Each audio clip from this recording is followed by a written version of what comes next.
کچری تاسو ته لوږه نه لګیږي یا ستاسو بالغه ماشومانو ته یا کچری د هغو وزن زیاتېدو طرف ته نه ځي یا ستاسو وزن نه زیاتېږي او تاسو وایئ چې زموږ وزن دې زیاتېدو طرف ته لاړ شي او یا کچری د انسان خوراک ډېر زیات کمزوري وي او هغه وجود ته د طاقت ضرورت وي او هغه وایي چې زه د یو شربت دې دپاره استعمال کړم یا د دې سره د ماشوم چې کوم نشونما ده هغه په صحیح طریقه باندې نه کېږي خو کوم چې بالغ ماشوم وي یا کچری انسان ته کمزورتیا ډېره زیاته وي ستوماني ورته وي نو په سکرین باندې کوم تاسو ته ټرای میټابول شربت چې لیدی شي دا د علاماتو دپاره استعمالیږي د ډاکټر په مشورې سره او د دې سایډ افیکټ او نقصانات دا دي د دې ټرای میټابول شربت کچری انسان یې استعمال کړي یا زیات اوورډوز کړي په ځان باندې نو بیا دا راوستلی شي کنې دا د نش برابر وي چې د ټول نه اول دا خوب راوستلی شي انسان ته د دې سره لوږه ډېره زیاته لګولی شي او دریم دا چې دا خوله خشکه کولی شي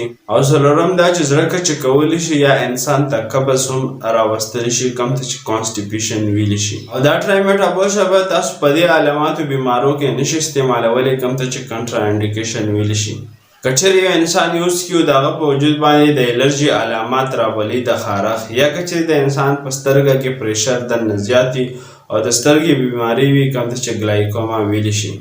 او یا کچری یو انسان وي د هغه ینه ډېره زیاته خرابه وي یا هغه ورکوټي ماشومان کوم چې ډېر زیات ورکوټي وي نو دوی ته تاسو نشئ استعمالولی او نور دا شربت بهترین ریزلټ ورکوي انسان ته د دې سره کچری ستاسو په ذهن کې څه تپوس وي نو هغه تاسو په کمنټ کې لیکلی شئ او کچری دا ویډیو انفارمیټیو وي د خپل فرینډز سره شیر کولی شئ همدغه شان معلوماتو دپاره زموږ پاڼه ښکلولی شئ او کچری خالی سراجي تاسو ته پکار وي نو هغه هم زموږ نه په واټساپ باندې اډر کولی شئ شکریه الله حافظ